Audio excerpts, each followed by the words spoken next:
Hey guys, we're back with the Information Nation. We're talking about stool testing. This is part 2 of a review of labs that I would spend my own money on, including stool testing. And I just want to do a super quick review. One of the major points I think to take away from the last episode is that you don't always have to do stool testing to justify doing what you might commonly call a gut protocol. Sometimes it's obvious that you need to go through a gut protocol. The question then becomes, when are you done? Right? There's power in the clarity that information brings. And so if you decide, or you and your doctor, whoever's helping you, if you're not doing this yourself, if you decide to not pre-test and you decide just to go into a gut protocol, then you have to post-test. You've got to know when you're done. So you're either doing 2 tests, a pre-test, a protocol, and then a post-test, or you're assuming that you have a problem, you're going to go through a gut protocol, and then sometime in the future, you'll pull the trigger and you'll do a test and see where you are and make decisions at that point. The other thing that I want to point out from our last discussion is that technology matters. There's a lot of docs that are using stool testing protocols and technologies that have been around for a long time, but they're somewhat outdated. It doesn't mean that you can't get good information or actionable information from it. It just means that it might not be the most extensive or clear, or sometimes the most sensitive or specific. And we talked about how, we're at the point now where we have DNA or PCR-based testing for microorganisms in your gut. And it is far more sensitive and specific than the old school culture and microscopy. We talked about that in the last episode. And honestly, most labs do a fair job, and fair is probably a fair way to say it. Some do a better job, and that's just the way it is. And the 2 labs that I routinely use, and I use one more than the other, I use a test called GI Map from a lab called Diagnostic Solutions Laboratory. That is my preference. But if someone comes to me and they've had a test that they procured somewhere along the way, and it's from a lab called Genova Diagnostics, and it's a GI effects test, I'm perfectly fine with that. I'm not going to throw it out and say, hey, I know you just spent $300-400 on a Genova test a month ago, but we need to do this one because it's better. I mean, that's just kind of silly. Sometimes you work with the information that you have. But for the most part, and there are many other labs out there in the functional medicine space, that will give you a fairly good analysis of several things. One would be true pathogens. And I say true pathogens in the sense of there are some things that should just really never be in a healthy gut. And that's different than another part of the analysis of these labs is to look at overgrowth, dysbiotic overgrowth, what we call commensal or opportunistic bacteria. And if I didn't, and I can't remember if I defined this in the last episode, so let me go ahead and do that now. A commensal organism is something that is a normal inhabitant of a healthy gut, but it, under most conditions, doesn't do any harm, but it doesn't help us either. And that's one of the distinctions between your microbiota and these commensal organisms. Your microbiota, and notice I said microbiota, not microbiome. Let me clarify that. The term microbiome is what everybody's using, but the microbiome is kind of like a top-level term. It includes the microbiota, the healthy bacteria that do good things for us, but it also includes these commensal or otherwise neutral inhabitants of a healthy gut that, given the opportunity, might overgrow and tip the balance of what happens in the gut environment, and all of a sudden your gut starts misbehaving. Gas, bloating, distension, maldigestion, changes in your bowel movements, even things like visceral type pain. And so we tend to misuse the words, but I mean, it is what it is. Most people will recognize if I say microbiome, you're going to think probiotic, but technically the word microbiome includes these commensal or opportunistic organisms. And so again, labs that are being consistently used by doctors in the natural medicine world are going to give some analysis of the presence of true pathogens, an analysis of what some labs will call potential pathogens, which are really these commensal or opportunistic organisms. And most labs these days, not all, but most labs will give some kind of analysis. Most of our time talking about today, and if I can get to it within a reasonable period of time, we'll talk about biofilm. If not, we'll just push that to the next episode. But let's talk about microbiome or microbiota testing. I should be consistent with myself. So with your microbiota, I mean, this is just a huge topic. It's a massive field of interest in research right now. And I believe that the top researchers in microbiome analysis are out of Harvard University. I might be off on that, but I remember something in the recent past hearing about that. But nevertheless, like this whole field of testing your probiotics, right? This is the brand new market. And as a result, there are now new companies or new labs that are offering new tests that have never been available to before. And some of these are direct to lab or direct to consumer testing up until probably the last several years. If you want to get a stool test done, and let's call it a functional stool test, not the standard testing you'll get through your medical doctor, your gastroenterologist using Quest or LabCorp. We talked about that again in the last episode and why that is almost always deficient and insufficient in the information it gives us. But now we have, like back then, you couldn't go get your own stool test, but now you have companies like Viome, and there are a couple of others that are happy to take several hundred of your dollars and send you a kit to get a stool sample at home. And they will give you, or your healthcare practitioner, a very detailed and complex breakdown of your probiotic environment, or let's just go ahead and call it your microbiome, which would be great if the detail and the complexity of that breakdown and information actually led to something useful. This is one of the big problems I have with what's happening out there now in the direct consumer space is you get this slick report, and I wouldn't know what to do with it either. Not because I don't understand what there is to understand about the microbiome these days or the microbiota, but it's because that there's a problem in that there's a disconnect between what we can now test for, the level of detail that we can get on a test, and what we can actually do about the information that we have. And this is inevitably what happens when we have either new technologies or new areas of interest. Labs start cropping up saying, hey, people are interested in this stuff, and so let's design a test to give them information about the things that they're interested in, but they don't necessarily take the next step and fill in the gap of, okay, we have the information now, what do we do with it? Because a lot of, like when we look at these detailed microbiota tests, these are relatively new discoveries, and we don't know what they do, let alone be able to specifically target increasing their health and their population and the output of what are called postbiotics. And let me just define that because I'm not sure I did that in the last episode. But in the world of biotics, we have prebiotics, probiotics, and then postbiotics. And everyone's familiar with the whole probiotic thing, like whether you're talking about lactobacillus or bifidobacillus or bacillus species, spore forming, non-spore forming. I think most people who are into researching and learning about their own health and well-being probably have heard these terms at the very least. And you may have also heard the term prebiotics, which is basically the stuff that we feed our probiotics.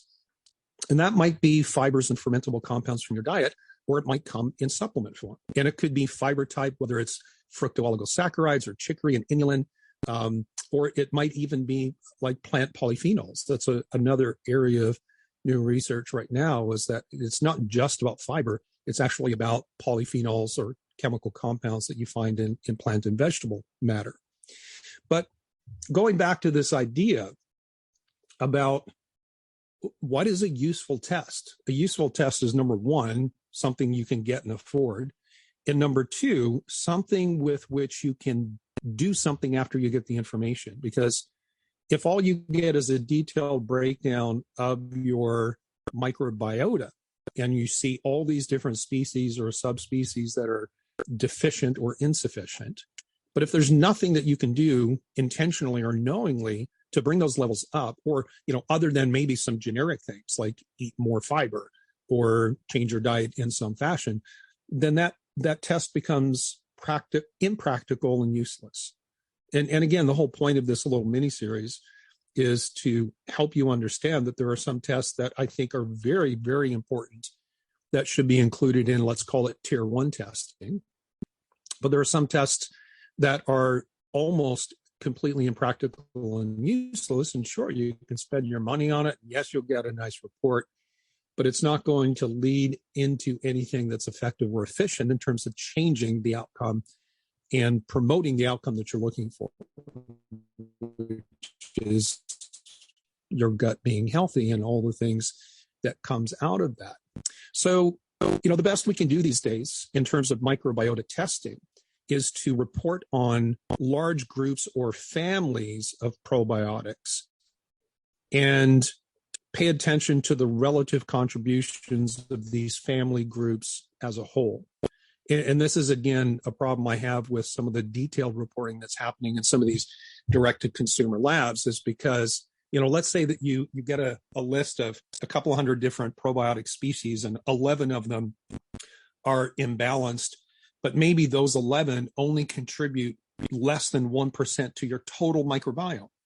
Who cares at that point? The reality is that over 90% of your microbiome is made up of two main families of bacterial species, and those are classified as what are called Bacteroidetes or Firmicutes. And there are different subspecies and groupings even within that. So, for example, one of the main bacteroids is, I believe, Clostridia. In Clostridia, there's different subspecies of Clostridia. And so within these families of bacteria, there are members that might respond better to diets that are, say, rich in animal protein and fat, while others may respond to carbohydrates. And if we have no data, because there are some species being reported on a detailed test that there's relatively sparse or even no information on, then it's not practical and useful. And it's not practical and useful if the information you're getting shows you such a small part of the whole. And that's why I'm saying, like, the most practical and useful tests these days show us a top level view where we see a breakdown of maybe 8 or 10, let's call them super families, because we're talking big picture level, under which there are different subspecies and other families. And to be honest, that part of this series is to help you not get sucked into slick marketing, because what these labs do is they leverage buzzwords, and they're trying to capitalize on two things. Number one is the high level of interest in something like the microbiome and the microbiota, combined with a lack of information, in the sense of the people who are paying money to get these tests really don't know what they're getting, what they should get, or what is going to be accurate, reliable, repeatable, reproducible. And that's kind of my mantra over this last little mini series. I better cut this off, or else I'm going to keep going and talking about some of the things I don't like about how things are being done in the direct-to-consumer market, or even worse, in the field of healthcare practitioners, because there are a lot of docs that are using labs like Viome and others that give detailed breakdown of the microbiome and the microbiota, and they themselves are not understanding that they're just falling into these marketing strategies. Now, ultimately, at the end of the day, there's going to be a handful of things that someone's going to hear from someone who, in terms of restoring the microbiome, and that might be the use of things like prebiotics or even probiotics in an effort to create what are called postbiotics. And I realize that I didn't define those before, but let me say it this way. We use prebiotics either in our diet or supplement form to feed our probiotics, which are the actual bacterial organisms that live in our gut and, again, hopefully do good things for us. And what we want them to do is create postbiotics. And that is a very large term that would include things like vitamins and minerals. This is part of what your microbiome and microbiota are responsible for, is making things that we can use in biochemistry. But one of the other classes of compounds that that are termed postbiotics would be things like short chain fatty acids. And these are things like butyrate, propionate, acetate. If you've done any reading or listening to podcasts or other information sources on things like the ketogenic diet or ketosis or ketones, this is what we're talking about, because your gut and your microbiome, along with your liver, under certain circumstances, create ketones. We make our own ketones. So you can drink exogenous ketones. You can buy powdered forms of ketones, and you can support ketosis in that way. That's kind of artificial. But the bottom line is this. A lot of people fail in trying to heal their gut because they're too focused on killing infections, and they're not focused on restoring gut health in the bigger picture. And we see this all the time.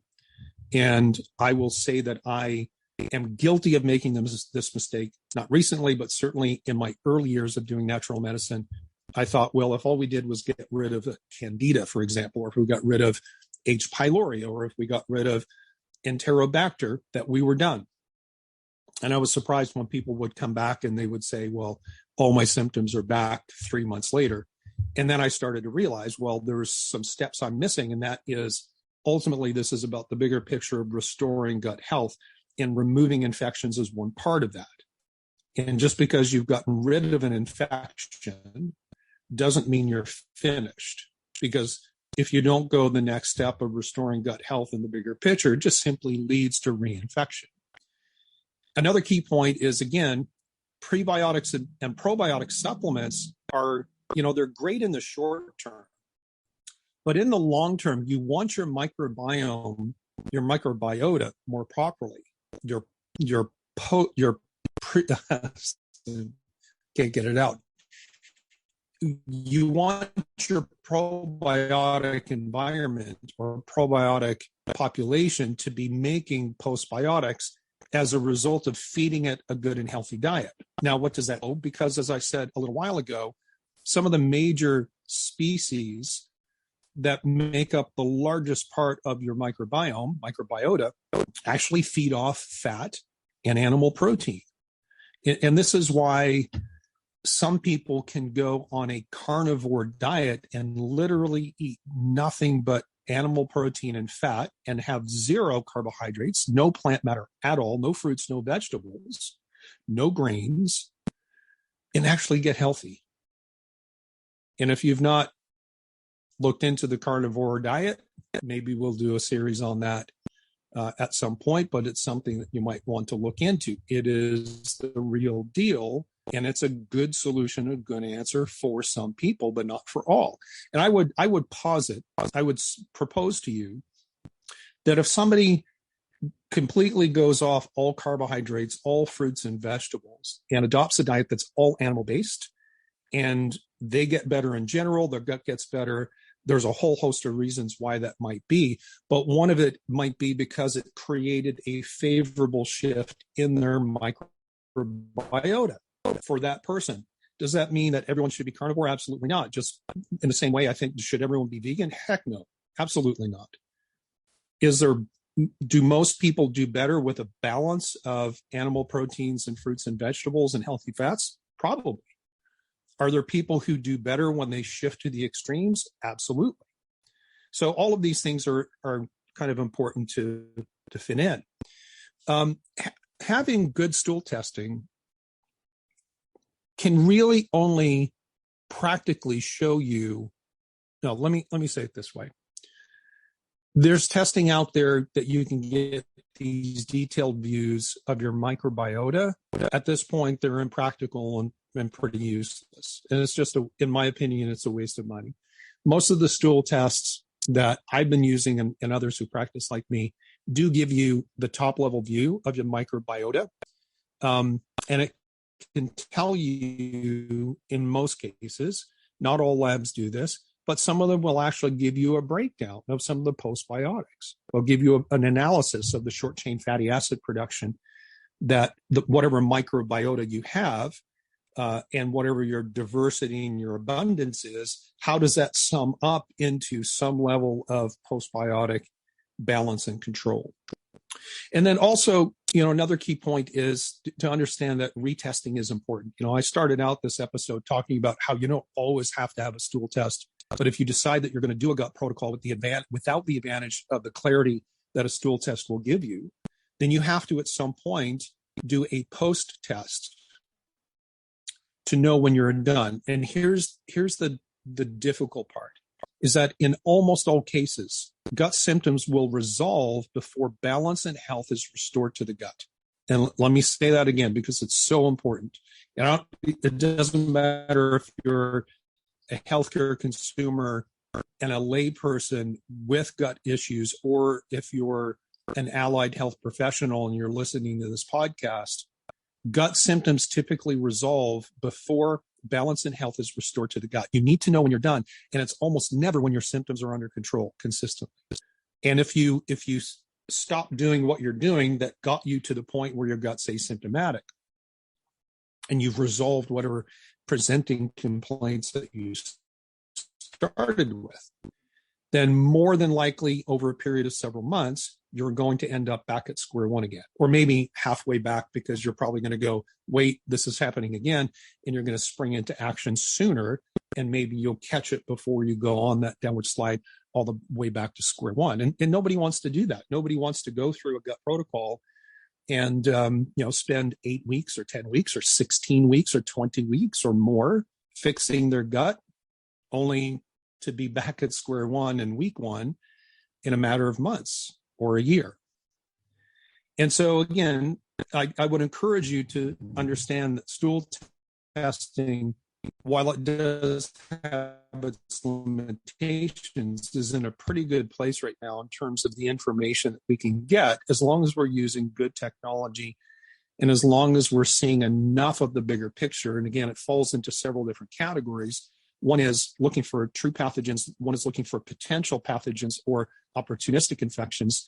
And another is to have that top level view of the microbiota, and if possible, some kind of a breakdown of the more important postbiotics, the most important probably being the short chain fatty